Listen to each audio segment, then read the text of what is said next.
Orange fans, I kind of wondered, would Mr. Legault have the munchies or not, after the way I talked about him on last week's show? Well, for a while on Saturday, it looked like he did have the munchies. Apparently, he digged on some raw potatoes. But let's take another look at that game. Let's see, did the refs consult something like some literature?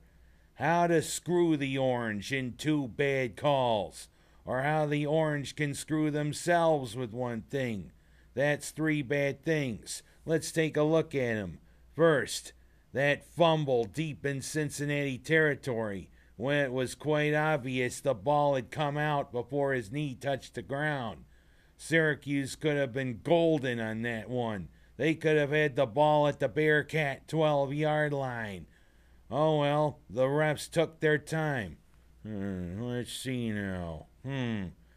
Oh, what the hell. Let's just screw them. After further review, the play stands. Bullshit! The play shouldn't have stood. Syracuse could have had a nice score there from the 12-yard line. Oh, whatever. We did get a couple of calls our way.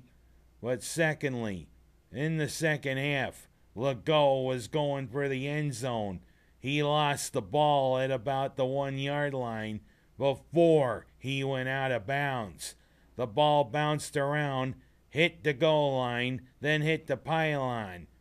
By rule, that should have been a touchback, an Orange ball at the 20-yard line. But the ref, again, with the headset on, let's see now. Oh, hell, we'll just screw him again. Okay. After further review, Cincinnati gets the ball on the half-yard line. Bullshit! Syracuse should have gotten the ball on their own 20. Oh, well. And guess what? The next play, the Bearcats score. Although Syracuse was game for much of the game, therein came the third problem. Mr. Reddish's Butterfingers. Boy, Legault was being rushed, and boy, he gift-wrapped that INT to Brandon Reddish. Or did he? Reddish coming, full throttle, getting ready to pick it off. Get a pick 6. Put the Orange up 31-21 where we could have stepped on the Bearcats' neck. But no, Mr. Reddish had to drop it. Hey, Reddish, how about I give you a cauliflower ear for dropping that ball? Well, whatever. In came Mr. K, the backup there for Cincinnati, and he leads the Bearcats to victory. Because Syracuse couldn't stop their running back all day. Heck, he ran for 165 yards. A 35-24 loss to Cincinnati in what could be our last meeting against the Bearcats for a while. We end this series right now with Cincinnati leading it 8-5. We should have been a better opponent for the Bearcats, but we're 4-5 and it doesn't get any easier. Our final game of the year in the Dome. And guess who comes in? The undefeated Louisville Cardinals, led by Teddy Bridgewater, a pretty darn good quarterback, and Charlie Strong, who's a disciple of Urban Meyer. Trouble. Well, let's hope Syracuse can put on a good show and maybe get to 5-5, because I think both of our last games are winnable against Missouri and against Temple. Of course, if Bill Cosby's playing football for Temple, we better watch out. Shit, 1, 2, bing, he gets the ball, and there's a hole. Oh, whatever, I'll talk about it more when Temple gets closer. But let's go to the second topic of the week, shall we? How the Buffalo Bills can actually play with Houston, but still lose. Boy, Buffalo actually was game against the Texans. And I thought for sure, and everybody thought for sure, that this was going to be another blowout a la Chan Gailey and Buddy Nix. But Buffalo was actually pretty game. Even though Lindell missed a field goal, he pushed it wide right. He kicked 2 field goals, and Buffalo was actually pretty even with the Texans through the first half. But then, you get a good team like the Texans, and eventually talent wins out. The Texans scored touchdowns, Buffalo scored field goals. You do the math. Which is better?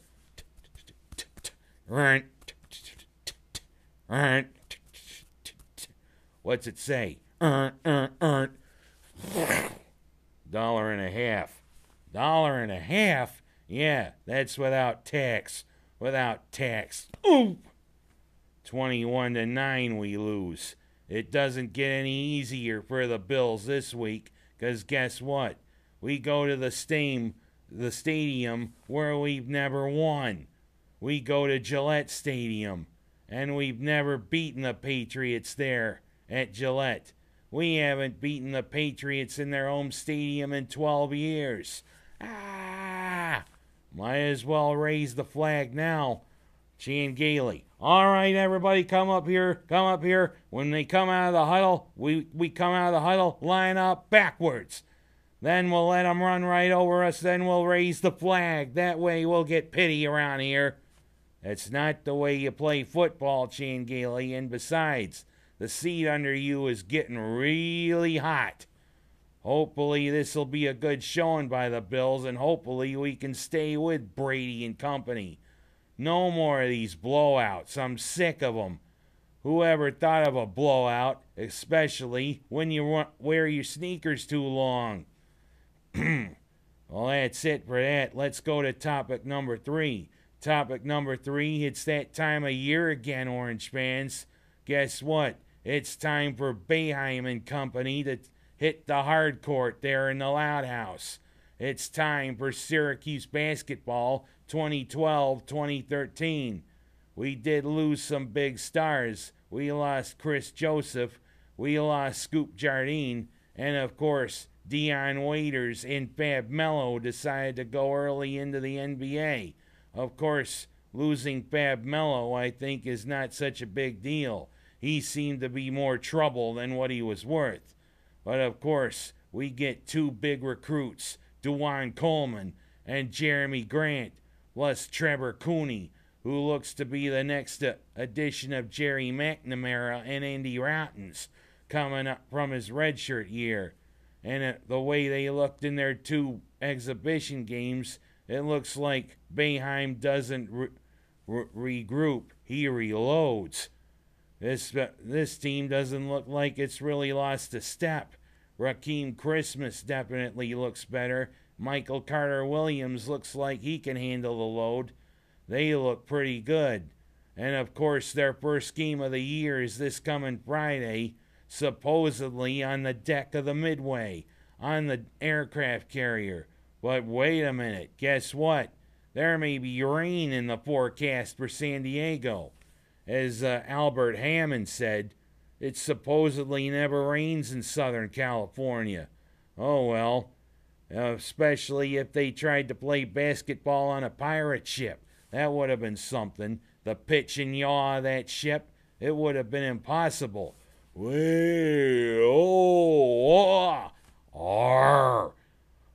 was the nincompoop who brought me out here to play this game? He's a dumbass. What? He's a dumbass. He's a dumbass. Oh, wait a minute. Your mother's a jackass. Your mother's a jackass. Well, enough pirates and enough about that. Let's go, Orange. Beat those Aztecs. Those Aztecs are actually pretty good, coached by Steve Fisher. Let's start off this year with a big win, Orange basketball. And let me get to the 4th topic this week. The 4th topic is this sudden thing about Abe Lincoln. He's been in 2 movies this year. And the thing is, I'm kind of wondering, is there something going on here? I know it's the 150th anniversary of when the Civil War happened. But seeing that Abe Lincoln's now suddenly become a big topic for media, I don't know. But I am looking forward to seeing how Daniel Day-Lewis, the actor's actor, plays Honest Abe. I mean, knowing Daniel Day-Lewis, he probably immersed himself in readings and characterizations about Abe Lincoln. Because you know what Daniel Day-Lewis does, a tremendous performance. Heck, he's even affected his health a couple of times with a couple of his roles. But what about Tim Burton?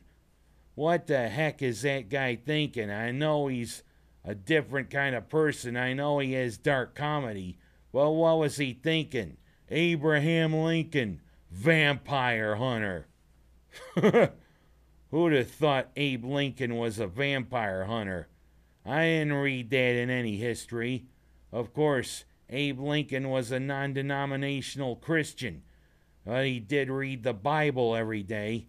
But of course, you go back to All in the Family, you get a little thing to thinking about it, especially listening to Archie. Two guys are going down the street. One of them says, "How you doing? My name's Smith." Morris Smith. See how that works? Well, how about Saul Nelson, Izzy Watson, Abe Lincoln? I didn't know Lincoln was Jewish. Lincoln was not Jewish, Miss Bunker. And you know what? Talking a different tone. I didn't know that you were Jewish. I'm not Jewish, I'm Catholic. And while we're at it, let's get to topic 5. What happened this past week with Hurricane Sandy. Supposedly Superstorm Sandy. Boy, you know, when are the weather people going to stop bringing up different titles? A super typhoon, a super volcano, a super cyclone, a super everything. Heck, you know what Sandy did with us up here in upstate New York? They went like this. Ooh. But I do feel for those people down around New York City. Heck, the situation's almost like what happened with Hurricane Katrina. You know, long lines for gas. It's almost a scene out of Katrina and a scene out of the 70s when the oil crunch hit. I was barely out of diapers when that happened, and I remember having to wait in my parents' station wagon for the Arco station downtown to get gas. Boy, those were the days. Good luck to the citizens down there around New York City. My prayers are with you. And that's how I'm going to end this show of Kenny's Two Pennies. My thoughts and prayers to the people of the Triborough area. Get back rolling, New York City. You are a resilient bunch. And also, it's election day. Get out there and vote. I'm Ken Haas. That's my stories, and I'm sticking to 'em this week.